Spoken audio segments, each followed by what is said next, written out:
당장 펜타곤전 라인을 가동해. 호르무즈가 막히면 우리 군수만은 일주일도 못 버틴다고. 새벽 2시 워싱턴의 한 전략 상황실. 이란 타격 발표 직후 중동 상공은 전면 충돌 국면으로 접어들었습니다. 세계 원유 수송의 30%가 지나가는 해협이 봉쇄될 가능성 99%. 미국의 무기 재고는 예상보다 얇았고 첨단 무기용 반도체는 이미 공급 경고 단계에 들어가 있었습니다. 그때 최고의 분석가들의 화면에 반복해서 떠오른 한 나라의 이름. 전쟁이 끝난 적 없는 국가, 그러나 공장에 불을 끄지 않았던 나라. 왜 세계 최강대국은 그 나라를 바라보게 되었을까요? 지금 그 숨막히는 새벽의 이야기를 시작하겠습니다. 그 전에 잠깐 이야기를 시작하기 전에 구독과 좋아요 눌러주시면 정말 감사하겠습니다. 어디에서 듣고 계신지도 댓글에 남겨주시고 함께해주세요. 저는 미 국방부 산하 펜타곤 핵심 싱크탱크에서 15년째 수석 분석가로 일하고 있는 아더 펜들턴입니다. 전 세계의 분쟁 지역을 들여다보고 동맹국의 전략 자산과 글로벌 공급망 안보를 분석하며 위기 상황이 닥쳤을 때 우리 미국과 우방국들이 어떻게 생존할 수 있을지 그 치밀한 시나리오를 짜는 것이 제 평생의 임무였죠. 지난 15년 동안 제 손을 거쳐간 위기 시나리오만 해도 수백 개가 넘었을 겁니다. 대만 해협에서의 충돌, 러시아의 동유럽 추가 팽창, 그리고 중동의 전면전까지. 전쟁이 터지면 에너지는 어떻게 끊기게 되는지, 식량과 무기 공급망은 어떤 순서로 무너져 내리는지, 그 모든 끔찍한 상상들을 밤을 새워가며 문서로 만들고 펜타곤 수뇌부의 대비책을 세워 보고해 왔습니다. 우리는 항상 모든 것을 통제하고 있다고 믿었었죠. 하지만 여러분, 서류상의 반듯한 활자와 현실에서 살갗을 찢고 들어오는 공포는 완전히 다른 차원의 것이었습니다. 2026년 2월 28일, 그날 새벽은 제가 평생 분석해온 그 어떤 최악의 시나리오보다도 훨씬 더 잔혹하고 압도적으로 우리의 숨통을 조여왔던 것입니다. 그날은 유독 피곤한 하루를 보내고 깊은 잠에 빠져있던 참이었습니다. 그런데 새벽 2시 17분쯤이었을까요? 침대 머리맡에 둔 1급 보안 휴대폰이 마치 발작을 일으키듯 미친 듯이 울려대기 시작했었죠. 처음 한두 번 울렸을 때는 을에 있는 중동의 국지적 마찰 속보려니 하고 무거운 눈꺼풀을 이기지 못한 채 무시하려 했었습니다. 제가 맡은 부서 특성상 하루에도 수십 건씩 쏟아지는 게 중동 지역의 자잘한 위기 경보였으니까요. 하지만 전화는 도무지 끊길 기미를 보이지 않았습니다. 세 번째, 네 번째, 다섯 번째. 화면이 꺼질 틈조차 없이 평소에는 볼 수 없었던 최고 등급의 핏빛 경고. 알림들이 폭포수처럼 쏟아져 내렸습니다. 순간 등골을 타고 찌릿한 소름이 번졌고 불길한 예감에 사로잡힌 저는 스프링처럼 침대에서 튕겨 일어나 거실로 미친 듯이 뛰어나갔습니다. 그리고 떨리는 손으로 TV 리모컨을 쥐고 전원을 켰었죠. 화면이 밝아지는 순간 저는 그 자리에 얼어붙은 채 제 눈을 의심할 수밖에 없었습니다. 화면 가득, 그야말로 시뻘겋게 불타오르는 테헤란의 밤하늘이 CNN을 통해 전 세계로 생중계되고 있었던 것입니다. 미국과 이스라엘의 최첨단 스텔스 전투기들이 이란 전역의 방공망을 찢고 들어가 무자비하게 융단 폭격을 쏟아붓고 있었습니다. 테헤란, 이스파한, 나탄츠. 이란의 심장부이자 지하 깊숙이 숨겨져 있던 핵시설, 그리고 미사일 기지가 밀집한 핵심 요충지들이 쉴 새 없이 터져나가며 거대한 잿더미로 변해가는 참혹한 광경이었습니다. 곧이어 트럼프 대통령의 긴급 영상 성명이 타전되었었죠. 대규모이고 계속되는 작전으로 이란의 핵 프로그램과 미사일 산업을 완전히 파괴해버릴 것이라는 그야말로 전면전의 서막을 알리는 사형 선고와도 같은 무시무시한 선언이었습니다. 작전명 오퍼레이션 에픽 퓨리. 우리말로 번역하자면 장엄한 분노라는 이름의 철퇴가 중동 한복판에 벼락처럼 떨어져 내린 순간이었습니다. 옷을 어떻게 주워 입었는지, 구두는 제대로 신었는지조차 기억나지 않습니다. 허둥지둥 차키를 챙겨들고 집을 나서면서도 제 머릿속은 이미 통제 불능의 전쟁터로 변해버린 지 오래였죠. 운전대를 잡은 제 손은 사시나무처럼 떨리고 있었습니다. 가장 먼저 뇌리를 스친 끔찍한 단어는 바로 호르무즈 해협이었습니다. 전 세계 석유 수송량의 무려 30%가 통과하는 곳. 페르시아만 입구에 자리 잡은 이 해협은 가장 좁은 곳의 폭이 불과 33km밖에 되지 않는 그야말로 세계 경제의 얇디 얇은 목줄과도 같은 곳이었으니까요. 서울에서 수원 정도밖에 되지 않는 그 짧은 뱃길을 통해 하루 2천만 배럴이라는 피 같은 원유가 전 세계의 공장과 도시를 향해 뻗어나갑니다. 이란이 마음만 독하게 먹으면 해안가에 미사일 포대를 배치하고 기뢰 몇 발, 무장 함선 몇 척만 풀어놓아도 언제든 틀어막을 수 있는 그 좁은 통로. 그리고 지금 미군과 이스라엘의 폭격을 맞고 피를 흘리는 이란은 도끼가 오를 대로 올라 전 세계의 목줄을 완전히 끊어버릴 준비를 마친 상태였던 것입니다. 새벽 3시에 워싱턴 D.C. 거리는 텅 비어 있었습니다. 유령 도시처럼 신호등만이 홀로 노란 불을 깜빡이고 있었지만 제 심장 박동은 마치 전장을 질주하는 장갑차처럼 요동치고 있었죠. 유가 폭등이 오면 어떻게 될까?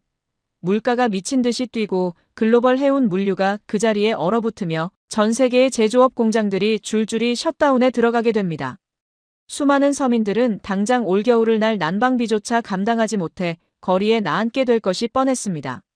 거기에 군수 물자를 대는 핵심 공급망까지 흔들린다면 우리 미국은 물론이고 유럽과 아시아의 동맹국들은 한 달, 아니 단 2주일도 버틸 수 없게 됩니다. 제가 과거에 수없이 시뮬레이션하며 작성했던 그 수많은 절망의 시나리오들이 마치 저승사자의 명부처럼 제 눈앞을 스쳐 지나가며 저를 덮쳐왔습니다. 차를 몰아 펜타곤 지하 주차장에 타이어 타는 냄새가 나도록 차를 세우고 상황실로 뛰어 들어갔을 때 펜타곤 내부는 이미 지옥의 아수라장이 펼쳐져 있었습니다. 평소라면 쥐 죽은 듯 고요했을 새벽 시간이었지만 눈이 부시도록 환하게 불이 켜진 사무실 안에는 매캐한 커피 냄새와 사람들의 땀 냄새가 뒤엉켜 있었죠. 제 직속 팀장인 데이비드는 넥타이를 반쯤 뜯어내듯 풀어 헤친 채 대형 모니터 3개를 동시에 노려보며 연신 수화기에 대고 고함을 치고 있었습니다. 창백하게 질린, 아니 잿빛으로 변해버린 얼굴로 저를 발견한 데이비드가 수화기를 거칠게 틀어막으며 소리쳤습니다. 아더! 당장 긴급 슈퍼컴퓨터 분석 돌려! 에너지 루트, 무기 공급망, 반도체 수급 전부 다 깡그리 다 흔들리고 있다고. 이란 놈들이 보복을 시작했어. 이 전쟁이 장기전으로 가면 도대체 우리 동맹국들 중에 어디가 살아남을 수 있는지, 어디에 기대야 우리가 버틸 수 있는지 당장 답을 찾아내. 저는 겉옷을 벗어 던지고 자리에 주저앉듯 앉아 떨리는 손으로 최고 보안 시스템에 접속했습니다. 세계 지도가 홀로그램처럼 허공에 펼쳐졌고 그 위로 전쟁이 터진 교전 지역, 핵심 에너지 수송 루트, 그리고 중동 전역에 흩어져 있는 미군 기지들의 위치가 붉은색 레이어로 겹겹이 포개어졌습니다. 교차점마다 핏빛 경고등이 미친 듯이 전멸하고 있었죠. 그 순간 제 모니터 한 구석으로 블룸버그와 CNN의 긴급 경제 속보들이 마치 기관총을 쏘아대듯 쏟아져 들어오기 시작했습니다. 국제 유가 배럴당 135달러 돌파. 1시간 전 대비 40% 폭등. 150달러 턱 밑까지 수직 상승 중. 호르무즈 해협 통항 전면 중단 가능성 99%. 글로벌 선사들 중동 노선 전면 철수 논의. 글로벌 해운사들 파이프라인 대체할 LNG선 긴급 발주 문의 폭증. 조선소 전화통 불나. 도쿄 증시 장 시작과 동시에 서킷 브레이커 발동. 뉴욕 증시 선물지수 5.5%대 대폭락. 지옥의 문이 활짝 열린 것입니다. 이란은 가만히 맞고만 있는 바보가 아니었습니다. 바레인의 미군 기지가 피격당해 흑연 기둥이 솟아올랐고 카타르에서는 요격 미사일이 밤하늘을 갈랐으며 아랍에미리트에서는 벌써 민간인 사상자가 발생했다는 끔찍한 보고가 올라왔습니다. 쿠웨이트 전역에는 공습경보가 사이렌을 울려댔었죠. 미군 기지가 자리 잡은 중동의 모든 우방국이 일순간에 이란 미사일의 표적이 되어버린 것이었습니다. 전쟁은 이미 돌이킬 수 없는 강을 건넜습니다. 이제 펜타곤의 수석 분석가인 제가, 평생을 책상 물림으로 분석만 해왔던 제가 진짜 피비린내. 나는 질문과 마주할 차례였습니다. 이 전례 없는 글로벌 마비 사태 속에서 에너지가 끊기고 물류가 막히며 무기고가 바닥나는 이 참혹한 장기전을 버텨낼 수 있는 맷집을 가진 나라는 과연 이 지구상에 존재하긴 하는 걸까요? 저는 가장 먼저 우방국들의 군수 공급망 현황 파일을 거칠게 열어젖혔습니다. 전쟁을 수행하려면 무기가 있어야 하고 총알과 포탄이 떨어지면 즉각 공장을 돌려 채워 넣을 수 있는 튼튼한 생산 기지가 필수적이니까요. 현대전은 결국 생산력 싸움, 물량전이라는 것은 군사학의 기본 중의 기본이었습니다. 그런데 첫 화면에 뜬 데이터들을 보는 순간 저는 하마터면 짐승 같은 비명을 지를 뻔했습니다. 모니터에 찍힌 숫자들은 그야말로 절망, 아니 재앙 그 자체였기 때문입니다. 미국 로키드 마틴 및 보잉 방산 납기 지연 평균 5년 이상 대기. 프랑스 넥스터 생산 라인 핵심 부품 병목 현상 납기 최소 4년. 독일 라인 메탈 설비 가동률 저하 및 인력 부족 납기 3년 이상 소요. 기가 막혀서 헛웃음이 다 나왔습니다. 전쟁은 오늘 밤 바로 이 핏빛 새벽에 터져서 당장 내일 아침에 쏠 포탄과 미사일이 필요한데 천하의 강대국이라는 미국과 유럽 동맹국들이 무기를 새로 만들어 보내주기까지 무려 3년에서 5년이 걸린다는 믿을 수 없는 보고서가 제 눈앞에 떡하니 펼쳐져 있었던 것입니다. 도대체 어쩌다 전 세계가 이 지경이 된 걸까요? 원인은 너무나도 뼈아프고 명확했습니다. 냉전이 종식된 이후 지난 30여 년 동안 서방 세계는 달콤한 평화라는 환상에 취해 스스로 무장 해제를 해왔던 것입니다. 전쟁은 지나간 역사책 속에나 나오는 야만적인 구시대의 유물이라 여기며 거드름을 피웠었죠.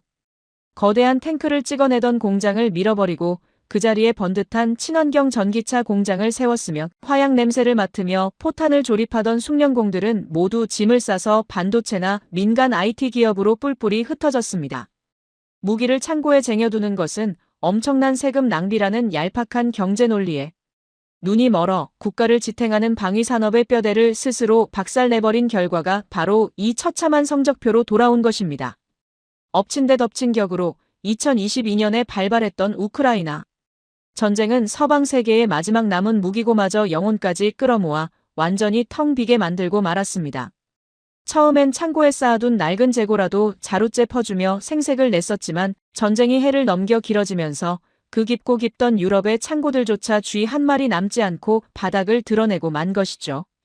뒤늦게 사태의 심각성을 깨닫고 부랴부랴 생산 라인을 다시 돌려보려 발버둥을 쳤지만 이미 끊어져 버린 핵심 부품 공급망과 은퇴해버린 백발의 숙련공들을 하루아침에 마법처럼 되돌릴 수는 없는 노릇이었습니다.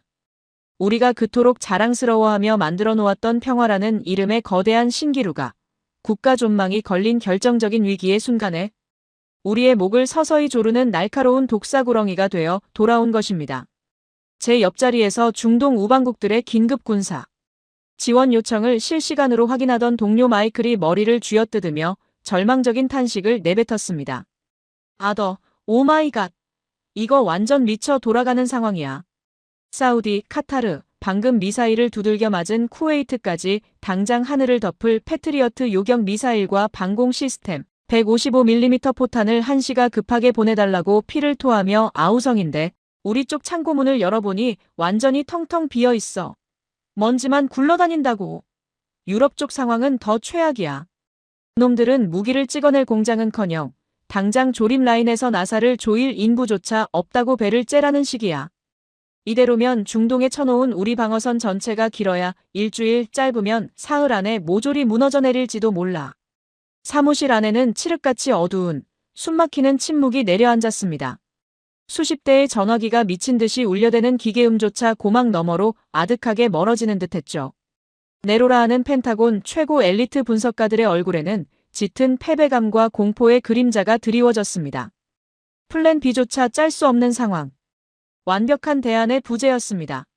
일본은 제조기술력은 세계 최고 수준이지만 망할 놈의 평화헌법에 꽁꽁 묶여 있어 공격용 무기나 살상 무기 수출이 구조적으로 완전히 불가능했습니다. 그렇다고 세계 패권을 두고 으르렁거리는 철천지원수나 다름없는 중국산 무기를 들여와 우리 미군 기지를 방어한다는 건 정치적으로 완전히 자살 행위나 다름없었죠. 신흥 강국이라는 인도는 최근 방산 육성에 열을 올리고 있었지만 아직 국제 무대에서 납기와 품질을 확실하게 담보할 수 없는 걸음마 단계에 불과했습니다. 그야말로 사방이 꽉 막힌 어디를 둘러봐도 캄캄한 칠흑 같은 어둠뿐이었습니다. 중동의 생명줄인 에너지 루트가 뚝 끊어지고 믿었던 무기 창고가 텅텅 비워졌으며 그 공백을 메워줄 공장마저 역사 속으로 사라져버린 절체절명의 위기. 그뿐입니까? 현대전은 하늘을 나는 드론 한 대, 날아가는 요격 미사일 한 발에도 수백, 수천 개의 첨단 반도체가 두뇌 역할을 하며 들어가야 합니다. 총알 쏘듯 반도체를 소모하는 전쟁터에서 반도체 공급망마저 끊긴다면 우리 군은 그저 눈먼 장님으로 전락하고 맙니다. 수십 년간 세계 질서를 지탱해 오던 거대한 기둥들이 도미노처럼 우수수 무너져 내리는 파열음이 환청처럼 귓가를 때리는 듯 했습니다. 저는 덜덜 떨리는 손으로 이마에서 쏟아지는 식은땀을 훔쳐내며 붉은 경고등으로 도배된 광활한 세계 지도 위에서 필사적으로 단 하나의 구원의 빛을 찾기 위해 마우스를 쉴 새 없이 움직이고 있었습니다. 중동의 에너지가 끊기는 끔찍한 위기 속에서도 육상 파이프라인 대신 해상으로 천연가스를 실어 나를 수 있는 수십만 톤급 초거대 LNG선을 순식간에 찍어낼 수 있는 나라. 포탄이 빗발치고 방공망이 뚫리는 지옥 같은 전장으로 전 세계 그 어떤 나라보다 빠르고 정확하게 최첨단 무기를 쏟아부어 줄 수 있는 나라. 그리고 현대전의 심장부이자 두뇌인 첨단 메모리 반도체를 밤낮 없이 쉼없이 공급해낼 수 있는 그 압도적이고도 괴물 같은 생산력을 가진 나라. 에너지, 방산, 반도체. 이 세 가지 기적 같은 조건을 모두 거머쥔 유토피아 같은 나라가 과연 이 미쳐버린 지구상에 존재하긴 하는 걸까요? 저는 절망 속에서 눈을 감았습니다. 모니터의 차가운 불빛이 제 굳은 얼굴을 파랗게 질리게 비추고 있던 바로 그 찰나의 순간 수천 개의 엑셀 데이터 사이를 정처 없이 헤매며 내려가던 제 시선이 어느 한 줄의 통계 자료에 벼락이라도 맞은 듯 꽂혀 멈춰 섰습니다. 포탄 연간 생산 능력 및 방산 수출 즉시 납기 가능 국가 순위 1위. 초대형 LNG선 글로벌 시장 점유율 60% 이상 독점 국가. 글로벌 메모리 반도체 세계 생산량 과점 국가. 저는 호흡을 멈췄습니다. 제 눈을 의심하며 모니터 앞으로 코가 닿을 듯 바짝 다가앉았습니다. 밤샘 근무로 눈이 침침해져 숫자를 잘못 본 것이 아닐까, 아니면 펜타곤의 슈퍼컴퓨터 시스템에 치명적인 해킹 오류가 발생한 것이 아닐까 싶어 키보드가 부서져라 몇 번이고 새로 고침 키를 두들겼습니다. 하지만 붉은색 폰트로 선명하게 깜빡이는 그 기적 같은 데이터의 목적지는 단 한 치의 오차도 어떠한 흔들림도 없이 아시아 대륙 동쪽 끝에 간당간당하게 매달린 조그만 반도 국가 하나를 정확하게 지목하고 있었습니다. 대한민국. 인구 5천만 명 남짓. 우리 미국 땅. 덩어리의 100분의 1도 채 되지 않는 지도상에서는 손가락으로 가리기에도 벅찬 그 작은 나라. 70년 전 한국전쟁의 잿더미 속에서 가장 비참하게 구호물자에 기대어 살던 그 나라가 지금 무너져 내리는 전 세계의 세 가지 핵심 공급망 위기를 동시에 틀어쥐고 세계를 구원할 유일무이한 거인으로 우뚝 서 있었던 것입니다.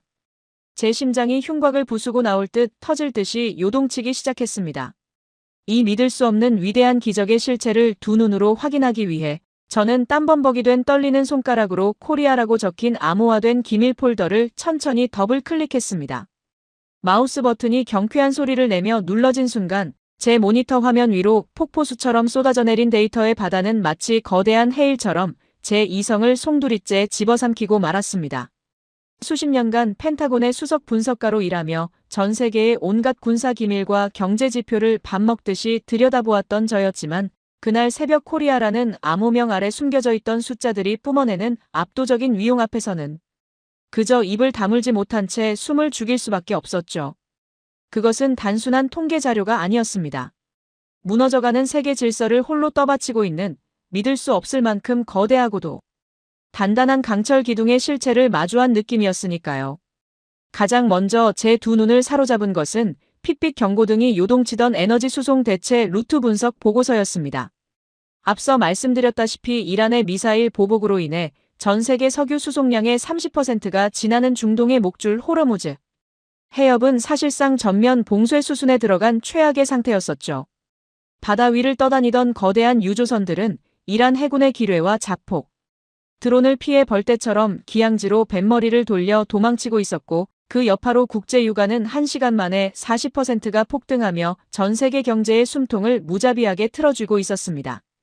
해협이 막혀 파이프라인과 유조선이 제 기능을 상실했을 때 대륙과 대륙 사이를 이어 에너지를 공급할 수 있는 유일한 동아줄은 영하 162도로 꽁꽁 얼려 압축한 액화천 연가스, 즉 LNG를 안전하게 싣고 나르는 초대형 선박뿐이었습니다. 살기 위해 발버둥치는 전 세계의 국가들과 글로벌 에너지 기업들이 이 안전한 대체 수송 수단을 확보하기 위해 이성을 잃고 덤벼들고 있었던 것이죠. 그렇다면 대체 누가 이 절체절명의 순간에 축구장 세 개를 합쳐놓은 것보다 더 거대한 이 첨단 LNG 선박들을 바다 위로 띄워보낼 수 있단 말이었을까요? 저는 떨리는 손으로 세계 LNG선 건조 시장 점유율 데이터를 클릭했었습니다. 그리고 그 순간 제 심장은 멎어버리는 듯했죠. 화면 중앙에 선명하게 떠오른 국기, 태극기였습니다. 대한민국이라는 작은 나라에 자리 잡은 조선소들이 전 세계 LNG선 시장의 무려 60% 이상을, 아니 사실상 고부가 가치 첨단 선박 시장 전체를 독식하다시피 장악하고 있었던 것입니다. 현대중공업, 한화오션, 삼성중공업. 이름만 들어도 전 세계 선주들의 가슴을 뛰게 만든다는 한국의 조선. 빅3는 이미 그날 전쟁이 터지기 전부터 2028년까지의 건조 슬롯을 꽉꽉 채워놓고도 모자라 전 세계에서 밀려드는 긴급 발주 문의로 전화통에 불이 나고 있는 상황이었습니다. 워싱턴의 새벽은 절망의 어둠으로 짙게 물들어 있었지만 지구 반대편 한국의 울산과 거제도 바닷가에서는 수십만 톤의 강철을 자르고 이어 붙이는 눈부신 용접 불꽃이 칠흑 같은 밤하늘을 대낮처럼 환하게 밝히고 있었을 것입니다. 전쟁의 공포로 전 세계가 벌벌 떨며 숨통이 끊어지려 하던 그 순간에도 한국의 노동자들은 거대한 도크 위에서 밤을 지새우며 전 세계를 구원할 거대한 방주를 묵묵히 그리고 쉴 새 없이 찍어내고 있었던 것이죠. 에너지가 끊기면 가장 먼저 쓰러져야 할 자원 빈국 한국이 역설적이게도 에너지가 끊기는 글로벌 위기 속에서 전 세계의 생명줄을 쥐고 있는 구원자로 군림하고 있다는 이 기막힌 모순 앞에 저는 전율을 금치 못했었습니다. 하지만 충격은 여기서 끝이 아니었습니다. 제 떨리는 손가락은 이미 다음 폴더, 펜타곤의 수뇌부들이 피가 마르도록 애타게 찾고 있던 글로벌 방산 공급망 및 즉시 납기 현황 파일로 넘어가고 있었죠. 앞서 확인했듯 천하의 미국과 유럽 동맹국들의 무기 납기는 절망스럽게도 3년에서 5년이나 꽉 막혀있는 끔찍한 병목 상태였습니다. 우크라이나 전쟁으로 창고는 탈탈 털렸고 평화에 취해 공장문을 닫아버린 대가는 너무나도 참혹했었죠. 중동의 우방국들은 당장 내일 머리 위로 떨어질 이란의 미사일을 막아낼 방공 시스템과 전선을 유지할 포탄을 달라며 피눈물을 흘리며 애원하고 있었습니다. 저는 숨을 죽이고 전 세계에서 유일하게 즉시 무기 공급이 가능한 생산기지의 데이터를 열어젖혔습니다. 그리고 또다시 제 눈앞을 가득 채운 것은 그 작고 낯선 반도 국가 대한민국의 이름이었습니다.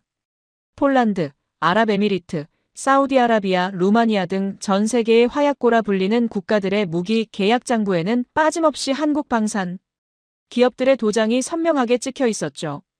K9 자주포, 천무 다연장 로켓, 천궁 2 요격 미사일 시스템, 그리고 흑표 전차까지. 미국과 독일의 네로라하는 방산업체들이 납기일을 맞추지 못해 두 손 두 발을 다 들고 항복을 선언했을 때 한국은 단 몇 개월 만에 수백 대의 최첨단 무기들을 컨테이너에 실어 바다 건너로 보내버리는 기적 같은 마법을 부리고 있었던 것입니다. 도대체 어떻게 이런 말도 안 되는 일이 가능한 것인지 제 머리로는 도무지 이해할 수가 없었죠.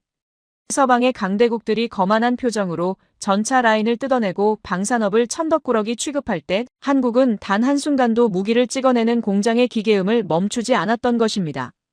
부품을 깎고 철판을 두드리는 숙련된 장인들의 손길은 세대를 이어 전수되었고 그 어떤 위기 상황에서도 즉각적으로 수만 발의 포탄과 미사일을 뽑아낼 수 있는 거대한 강철의 숲을 이 작은 나라 전체에 빈틈없이 뿌리내리고 있었던 것이죠. 펜타곤의 잘난 장군들이 서류 뭉치를 들고 우왕좌왕하며 3년 뒤에 납기일만 앵무새처럼 외치고 있을 때 한국은 이미 엔진에 시동을 걸고 포신을 닦아 전장으로 보낼 채비를 마친 완벽한 전시. 동원체제를 상시로 가동하고 있었던 것입니다. 전 세계가 무기를 구하지 못해 발을 동동 구르는 이 참혹한 핏빛. 새벽 세계의 방패를 자처하고 나선 것은 미국이 아니라 바로 대한민국이었습니다. 믿을 수 없는 진실 앞에 제 등줄기를 타고 차가운 식은땀이 폭포수처럼 흘러내렸습니다. 하지만 펜타곤 수석 분석가로서의 본능은 저를 더 깊은 데이터의 심연으로 이끌고 있었죠. 저는 덜덜 떨리는 손으로 현대전의 승패를 가르는 가장 치명적이고도 핵심적인 세 번째 파일, 첨단 무기 체계용 군사 반도체 수급 현황을 마침내 열어젖혔습니다. 여러분, 21세기의 전쟁은 더 이상 화약 냄새만 진동하는 재래식 육박전이 아니라는 것을 누구보다 잘 아실 겁니다. 이란이 쏘아 올린 탄도 미사일이 정확히 미군 기지의 막사를 타격하고 우리가 띄워보낸 무인 드론이 적진의 핵심 시설을 한치의 오차도 없이 폭격하기 위해서는 무엇이 필요했을까요? 그 수많은 살상 무기들의 두뇌 역할을 하는 것, 수백 킬로미터 밖의 표적을 인식하고 궤도를 수정하게 만드는 마법의 돌멩이, 바로 반도체였습니다. 고작 손톱만 한 크기의 이 작은 칩 하나가 없으면 수백억 달러짜리 스텔스 전투기도 그저 하늘을 나는 거대한 고철 덩어리로 전락해버리고 마는 것이 현대전의 냉혹한 현실이었죠. 방공망을 뚫기 위해 하루에도 수천 대의 자폭 드론이 소모되고 수백 발의 요격 미사일이 하늘에서 산화하는 이 소모전의 지옥 속에서 매일같이 허공으로 증발해버리는 그 천문학적인 숫자의 반도체를 도대체 누가 쉴 새 없이 채워 넣을 수 있단 말이었을까요? 저는 마른 침을 꿀꺽 삼키며 글로벌 반도체 생산 현황판의 붉은색 막대 그래프를 응시했습니다. 그리고 그 순간 제 입에서는 짐승의 앓는 소리 같은 깊은 신음이 터져나오고야 말았습니다. 삼성전자 그리고 SK하이닉스 세계 메모리 반도체 시장의 절반 이상을 싹쓸이하며 글로벌 공급망의 최정점 포식자로 군림하고 있는 이 두 거대한 괴물 기업의 국적 역시 다름 아닌 대한민국이었던 것입니다. 전쟁이 첨단화되고 장기전으로 치달을수록 최전선의 무기 창고보다 더 중요해지는 곳은 바로 극도로 통제된 무균실에서 반도체, 웨이퍼를 깎아내는 하얀 방진복의 군대, 즉 반도체 클린룸이었습니다. 만약 이 두 한국 기업의 생산 라인이 단 하루라도 멈춰선다면 전 세계의 첨단 무기 시스템은 그대로 마비되고 펜타곤의 슈퍼컴퓨터마저 눈먼 장님이 되어버릴 것이라는 끔찍한 진실이 데이터를 통해 너무나도 명확하게 증명되고 있었죠. 하늘을 나는 전투기도, 바다를 가르는 이지스함도, 심지어 펜타곤 상황실의 모니터조차도 한국이 만들어낸 이 작은 실리콘 칩의 은혜를 입지 않고서는 단 1초도 숨을 쉴 수 없는 구조였던 것입니다. 저는 완전히 넋이 나간 사람처럼 의자 등받이에 털썩 기대앉았습니다. 호흡이 가빠오고 심장이 쿵쾅거려 도무지 모니터를 똑바로 쳐다볼 수조차 없었죠. 에너지 수송의 동아줄인 초대형 LNG선, 유럽과 미국의 빈 창고를 대신해 즉각 포탄을 뿜어낼 수 있는 압도적인 방산, 생산력, 그리고 이 모든 현대 무기의 두뇌를 지배하는 첨단 반도체 패권까지 펜타곤의 비상 소집령이 떨어지고 밤을 하얗게 지새우며 전 세계의 지도를 샅샅이 뒤져 찾아낸 플랜 A, 플랜 B, 플랜 C의 최종 목적지가 모두 단 한 점, 아시아 동쪽 끝의 작은 나라 한국으로 완벽하게 수렴하고 있었습니다. 세계의 모니터 화면에 각각 띄워진 LNG, 방산, 반도체 공급망 데이터가 마치 거대한 삼위일체처럼 하나로 겹쳐지며 코리아라는 5글자를 뿜어내고 있었던 것이죠. 그때였습니다. 쉴 새 없이 국무부와 전화통을 붙잡고 고성을 지르던 팀장 데이비드와 유럽 쪽 방산 데이터를 뒤지다 절망에 빠져 머리를 쥐어뜯던 동료 마이클이 제 모니터에서 뿜어져 나오는 비정상적인 붉은 빛을 발견하고는 제자리로 홀린 듯이 다가왔었죠. 아더, 자네 지금 대체 뭘 보고 있는 건가? 펜타곤 수뇌부에서 당장 1시간 뒤에 브리핑을 하라는데 우리가 기댈 만한 동맹국의 생존 데이터는 하나라도 건진 게 있냔 말이야. 데이비드가 신경질적으로 제 어깨를 잡으며 다그쳤습니다. 저는 아무 말 없이 그저 창백한 손가락을 들어 올려 세계의 모니터 화면, 정중앙에 선명하게 떠있는 대한민국의 압도적인 지표들을 가리켰었죠. 데이비드의 눈동자가 모니터 화면을 따라 빠르게 흔들리기 시작했습니다. 그의 미간이 좁혀졌다가 이내 믿을 수 없다는 듯 두 눈이 파도처럼 커다랗게 부풀어 올랐죠. 옆에 서 있던 마이클은 아예 입을 떡 벌린 채 숨쉬는 것조차 잊은 듯 굳어버렸습니다. 사무실 안에 그 시끄럽던 전화벨 소리와 고함 소리가 마치 진공 상태에 빠진 것처럼 일순간 싹 지워지고 오직 우리 세 사람의 거친 숨소리만이 허공을 맴돌았습니다. 아더, 자네 지금 제정신이야? 내 눈이 미친 게 아니라면 에너지가 끊기면 전 세계를 구원할 가스선을 찍어내는 것도 한국이고 우리 미국 창고에도 없는 미사일과 전차를 당장 내일 아침에 컨테이너로 실어보낼 수 있는 공장도 한국에 있고 심지어 그 무기들에 들어갈 반도체를 전 세계에서 제일 많이 뽑아내는 나라도 한국이라고. 이 주먹만 한 조그만 나라 하나가 이 미쳐 돌아가는 글로벌 위기 3종 세트의 유일한 구원처이자 마스터키라는 게 이게 대체 말이 되는 소리냐고. 마이클이 모니터를 부술 듯이 손가락질하며 짐승처럼 절규하듯 외쳤습니다. 그의 목소리에는 경악과 분노, 그리고 설명할 수 없는 깊은 경외감이 한데 뒤엉켜 있었죠. 데이비드 역시 이마에 맺힌 식은땀을 닦아낼 생각도 하지 못한 채 너클 잃고 화면 속 태극기 마크를 응시하고만 있었습니다. 천하의 미국 국방부 최고 엘리트 분석가 3명이 이 지구상에서 가장 압도적인 위력을 과시하는 작고도 거대한 나라의 완벽한 생존 기믹 앞에 무릎을 꿇고 완전히 압도당해버린 순간이었습니다. 하지만 여러분, 이 충격적인 데이터의 융단 폭격 속에서 제 머릿속을 가장 강렬하게 후벼 파고든 의문은 따로 있었습니다. 인구 5천만 명, 땅덩어리는 우리 텍사스주의 몇 분의 1도 되지 않으며 한 방울의 석유도 나지 않는 지독한 자원 빈국. 심지어 북쪽으로는 핵으로 무장한 미치광이 집단과 총부리를 맞대고 70년째 전쟁을 끝내지 못한 채 위태로운 휴전 상태를 이어가고 있는 나라.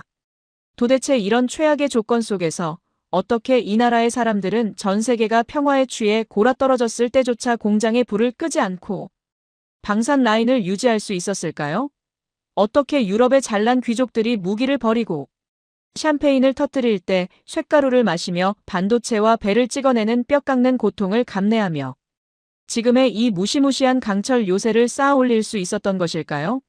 저는 이 말도 안 되는 기적의 숫자들이 도대체 어디서부터 시작된 것인지 그 70년에 숨겨진 피눈물 나는 역사를 파헤치기 위해 떨리는 손으로 한국의 국가 전시동원 체계의 가장 깊은 기밀 문서를 향해 마우스 커서를 옮기고 있었습니다.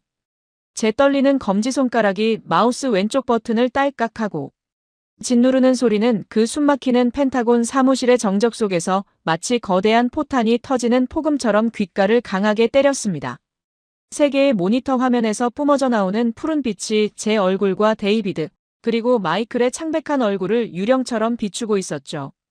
우리는 모두 약속이나 한 듯 숨을 죽인 채 펜타곤의 1급 비밀 서버, 깊숙한 곳에서 방금 막 끌어올린 대한민국의 국가 전시동원 체계 보고서가 화면 위로 천천히 열리는 광경을 그저 너클 잃고 바라만 보고 있었습니다.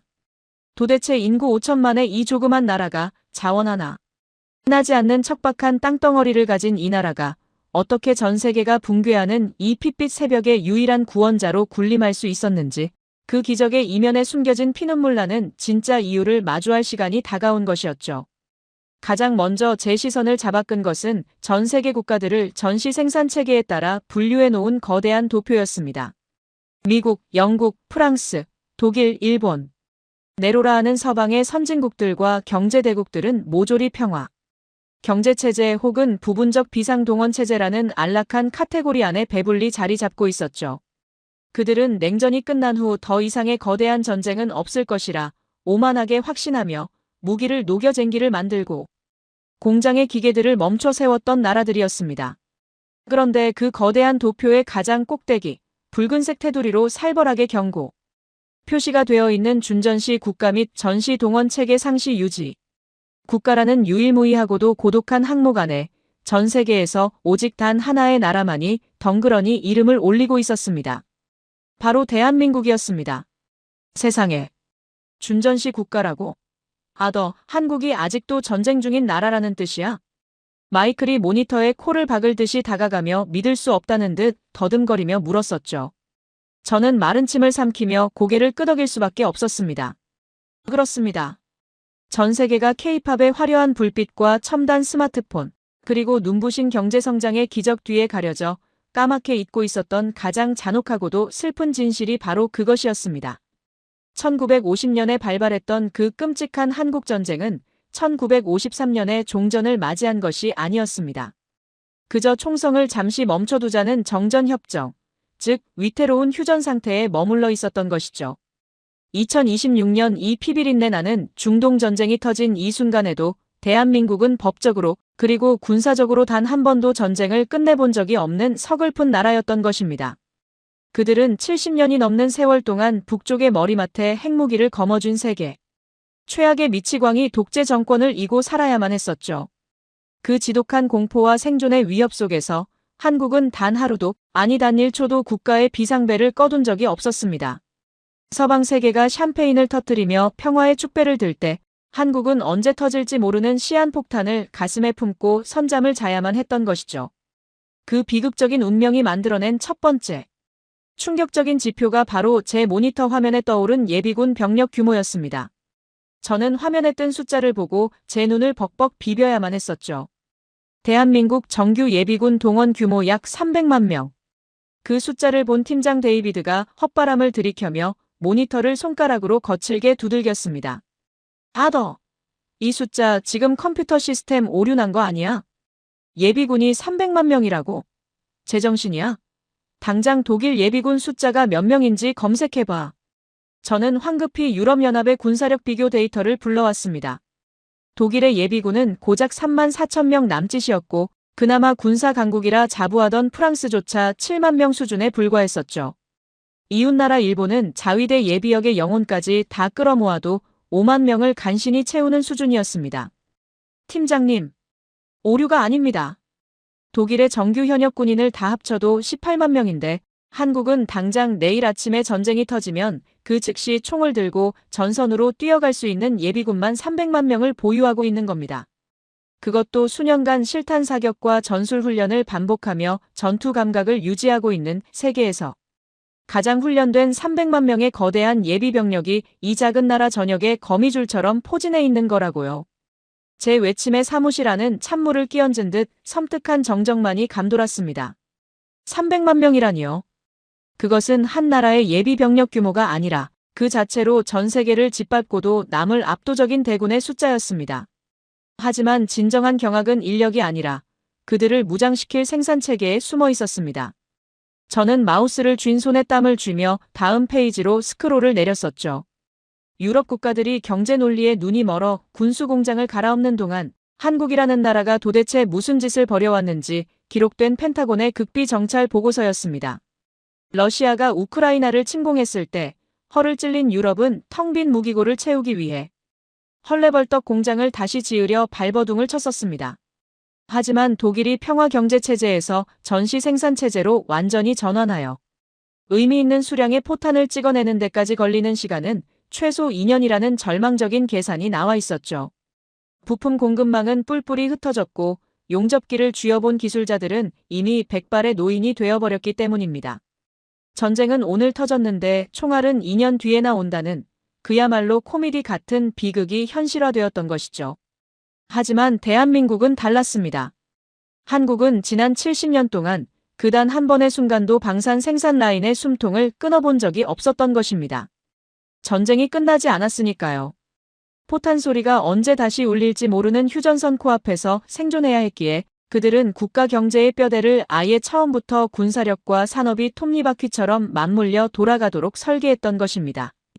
탱크를 만들던 기술로 자동차의 엔진을 깎았고 군함과 잠수함을 용접하던 땀방울로 전 세계 바다를 호령하는 거대한 LNG선과 상선을 찍어냈습니다.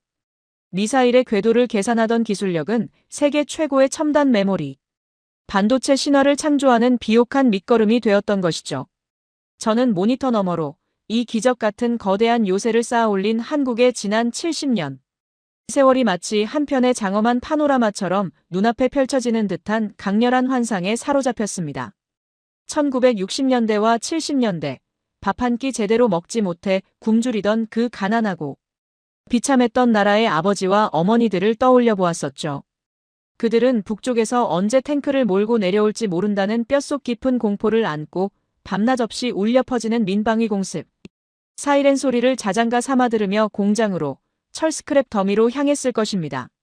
손에는 새카만 기름때가 마를 날이 없었고 용접 불꽃에 눈이 멀어가면서도 쇳가루가 섞인 매캐한 공기를 폐부 깊숙이 들이마시며 하루 16시간의 지옥 같은 노동을 묵묵히 견뎌냈을 것입니다. 왜 그랬을까요? 다시는 내 자식들에게 전쟁의 참혹함과 가난의 피눈물을 물려주지 않겠다는 그 처절하고도 숭고한 한 맺힌 절규가 그들을 버티게 했을 것입니다. 이란을 비롯한 중동의 산유국들이 땅속에서 펑펑 솟아나는 검은 황금에 취해 호의호식하며 평화를 낭비하고 있을 때 한국의 어르신들은 맨주먹과 붉은 피땀만으로 황량한 논밭과 갯벌 위에 세계 최강의 제철소를 세우고 조선소의 거대한 크레인을 쏘아 올렸으며 반도체 공장의 불을 밤새도록 밝혔던 것입니다. 그것은 단순한 경제성장이 아니었습니다. 그것은 국가라는 이름의 거대한 강철 요새를 짓는 처절한 생존 투쟁이었으며 5천만 국민 전체가 참여한 70년짜리 전시 동원령이나 마찬가지였던 것이죠. 마이클이 안경을 벗어들고 충혈된 눈가를 훔치며 쉰 목소리로 중얼거렸습니다. 아더, 한국 사람들은 도대체 어떤 삶을 살아온 걸까? 이 무시무시한 생산력과 300만의 병력이 사실은 그들이 평생을 전쟁의 공포 속에서 단 하루도 발 뻗고 자지 못했다는 그 끔찍한 비극과 희생을 담보로 만들어진 거잖아. 그들은 이게 하늘이 내린 축복이라고 생각할까? 아니면 지독한 저주라고 생각할까? 저는 대답하지 못했습니다. 제 가슴속 깊은 곳에서부터 뜨거운 무언가가 왈칵 치밀어 오르는 것을 애써 짓누르며 핏발선 눈으로 화면만을 응시할 뿐이었죠. 축복인지 저주인지는 감히 저 같은 이방인이 함부로 재단할 수 없는 영역이었습니다. 하지만 한 가지 결과만큼은 너무나도 선명하고 폭력적일 만큼 뚜렷하게 우리 눈앞에 증명되고 있었죠. 세계 강대국들이 평화라는 달콤한 마약에 취해 무기고를 털어먹고 공장을 부수며 전쟁이 역사책 속으로 영원히 사라졌다고 믿었던 그 오만한 시간 동안 대한민국은 오직 스스로를 지키기 위해 전쟁이 끝나지 않았다는 지독한 현실을 뼈에 새기며 묵묵히 칼을 갈아왔던 것입니다. 그리고 오늘 새벽 전 세계가 트럼프의 이란 타격 선언과 함께 중동의 화약고가 폭발하며 비로소 전쟁의 참혹한 민낯 앞에 무방비로 벌거벗겨진 채 내동댕이 쳐졌을 때 에너지가 끊기고 물류가 마비되며 쏠 총알 한 발 없어 사시나무 떨듯 벌벌 떨고 있는 이 나약한 세계 구원할 수 있는 유일한 나라는 역설적이게도 70년 전 가장 비참하게 전쟁의 참화를 겪었던 그 조그만 나라 하나뿐이었습니다. 70년 전 세계의 보호를 받으며 연명했던 나약한 고아 국가가 이제는 텅 빈 창고와 마비된 공장을 부여잡고 절망하는 전 세계를 그 거대한 강철의 어깨로 홀로 떠받치는 세계의 방패이자 구원자로 완벽하게 역전하여 부활한 것이었죠. 저는 소름이 끼치도록 거대한 전율에 온몸을 파르르 떨며 이 모든 서사시의 끝을 장식할 마지막 진실을 확인하기 위해 마우스를 움직이고 있었습니다. 왜 한국은 이토록 지독하게 스스로를 채찍질하며 지금의 기적을 만들어냈고 한때 한국보다 훨씬 더 부유하고 오만했던 이란은 어쩌다 저렇게 전 세계의 골칫거리로 전락해 잿더미가 되어가고 있는 것인가? 저는 떨리는 숨을 내쉬며 펜타곤 서버 한 구석에 깊숙이 묻혀있던 오래된 기밀 폴더 하나를 천천히 끌어당겼습니다. 그것은 다름 아닌 오늘 이 끔찍한 전쟁을 일으킨 당사국, 이란의 마지막 망명 왕세자 레자 팔레비가 불과 한 달 전에 남겼다는 충격적인 인터뷰 분석 보고서였습니다. 데이비드와 마이클의 거친 숨소리가 제 등 뒤에서 느껴졌습니다. 우리 세 사람은 조국의 멸망을 지켜봐야 했던 한 망명 군주의 뼈저린 한탄 속에서 대한민국이라는 위대한 나라가 지난 70년간 흘려온 그 피땀, 어린 눈물의 진짜 가치를 목도하기 위해 숨을 죽인 채 그 마지막 문서의 압축을 풀고 있었습니다. 모니터 화면 위로 낡은 기밀 문서의 암호가 풀리며 서서히 모습을 드러낸 그 짧은 문장 하나는 펜타곤 지하 상황실의 그 무겁고 탁했던 공기를 일순간에 얼어붙게 만들기에 충분했었죠. 그것은 전쟁이 터지기 불과 한 달 전이었던 2026년 1월에 작성된 아주 조밀하고도 은밀한 정보당국의 인터뷰 분석 보고서였습니다. 인터뷰의 주인공은 1979년 이슬람 혁명으로 쫓겨나 평생을 해외에서 떠돌고 있던 이란의 마지막 망명 왕세자 레자 팔레비였죠. 평생 조국의 멸망과 타락을 지켜봐야만 했던 이 비운의 왕세자가 서방 언론과의 비밀 인터뷰에서 자신의 찢어지는 가슴을 부여잡고 피를 토하듯 남겼다는 그 한 줄의 문장은 이러했습니다. 우리 이란은 한국이 됐어야만 했다. 그런데 비참하게도 북한이 되어버렸다. 제 등 뒤에 서 있던 팀장 데이비드와 동료 마이클의 거친 숨소리조차 멎어버렸습니다. 그 문장을 2번, 3번 속으로 곱씹어 읽어내려가던 제 두 눈에서는 기어이 뜨거운 눈물이 왈칵 쏟아질 것만 같았었죠. 그것은 단순한 외교적 수사나 흔해 빠진 비유가 아니었습니다. 한때 중동의 찬란한 심장이라 불렸던 자기 나라가 어쩌다 전 세계의 미사일을 쏘아대는 끔찍한 괴물로 전락해버렸는지, 그리고 지구 반대편의 이름 모를 작고 가난했던 나라가 어떻게 세상을 구원하는 거대한 방패로 우뚝 설 수 있었는지, 그 엇갈린 70년 운명의 뼈저린 통한을 한 나라의 군주였던 자가 온몸으로 인정하고 철저하게 굴복한 역사적인 증언이었던 것입니다. 저는 떨리는 손으로 마우스를 쥐고 왕세자의 그 처절한 한탄 뒤에 첨부되어 있던 1970년대 이란과 한국의 경제 지표, 비교 데이터를 천천히 스크롤 해내려갔습니다. 화면에 떠오른 그 시절의 흑백 사진들과 통계 숫자들은 제 이성을 철저하게 농락하는 듯 했었죠. 1970년대 초반, 이란은 그야말로 돈을 주체하지 못하던 중동 최고의 초강대국이자 아시아의 진주였습니다. 땅만 파면 솟구쳐 오르는 검은 황금, 석유 덕분에 그들의 국고는 주체할 수 없는 달러로 터져나갈 듯 했었죠. 수도 테헤란의 중심가에는 뉴욕을 방불케 하는 마천루들이 숲을 이루며 솟아올랐고, 대학 캠퍼스에는 서구식 교육을 받은 지식인들과 미니스커트를 입은 여성들의 웃음소리가 끊이지 않았습니다. 그들은 중동에서 가장 풍요롭고 오만했으며 감히 그 누구도 이란의 찬란한 미래를 의심하지 않았었죠. 당시 이란의 경제 규모와 1인당 국민 소득은 감히 한국 따위는 쳐다볼 수도 없을 만큼 아득하게 높은 곳에 자리 잡고 있었습니다. 그렇다면 같은 시기 1970년대의 대한민국은 과연 어떤 모습이었을까요? 보고서에 첨부된 한국의 사진들은 너무나도 참혹하고 뼈 아파서 차마 두 눈을 뜨고 보기 힘들 정도였죠. 한국전쟁의 포화가 휩쓸고 간 지 고작 20년 남짓. 그들의 산하에는 아직도 매캐한 화약 냄새가 채 가시지 않았고 국토는 잿더미와 헐벗은 민둥산뿐이었습니다. 지하자원이라고는 석탄 몇 줌이 전부였던 그 지독한 저주받은 땅에서 사람들은 미국의 밀가루, 원조 없이는 당장 내일의 끼니조차 때울 수 없어 나무 껍질을 벗겨 먹으며 질긴 목숨을 연명해야만 했었죠. 출발선 자체가 아예 달랐습니다. 이란이 황금 마차를 타고 호화로운 아스팔트 위를 달릴 때 한국은 맨발로 진흙탕을 기어가며 피를 흘리고 있었던 것입니다. 하지만 1979년 두 나라의 운명을 영원히 갈라놓은 거대한 역사의 변곡점이 찾아왔습니다. 배가 불렀던 이란은 이슬람 혁명이라는 극단적인 선택을 하며 팔레비 왕정을 무너뜨렸고 서방 세계와의 모든 교류를 스스로 끊어버린 채 깊은 고립의 장막 속으로 숨어버렸었죠. 호메이니가 이끄는 신정국가는 미국 대사관의 직원들을 인질로 잡으며 전 세계를 향해 이빨을 드러냈고 곧이어 이라크와 무려 8년에 걸친 피비린내 나는 전쟁의 수렁에 빠져들었습니다. 화려했던 테헤란의 고층 건물들은 미사일을 맞아 무너져 내렸고 똑똑했던 젊은이들은 총알바지가 되어 사막의 모래바람 속으로 사라졌습니다.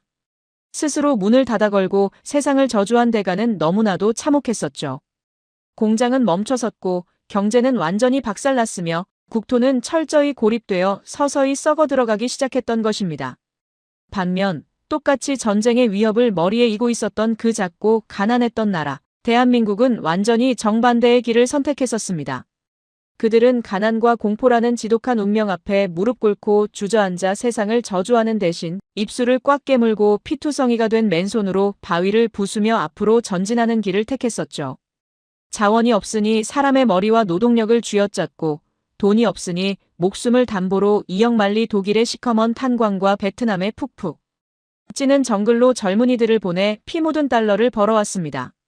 미국의 안보 우산 아래로 들어가 필사적으로 동맹의 끈을 부여잡았고 전 세계를 향해 항구의 문을 활짝 열어젖히며 수출만이 살 길이라며 미친 듯이 물건을 찍어내 바다 건너로 실어 날랐었죠. 펜타곤의 그 차가운 모니터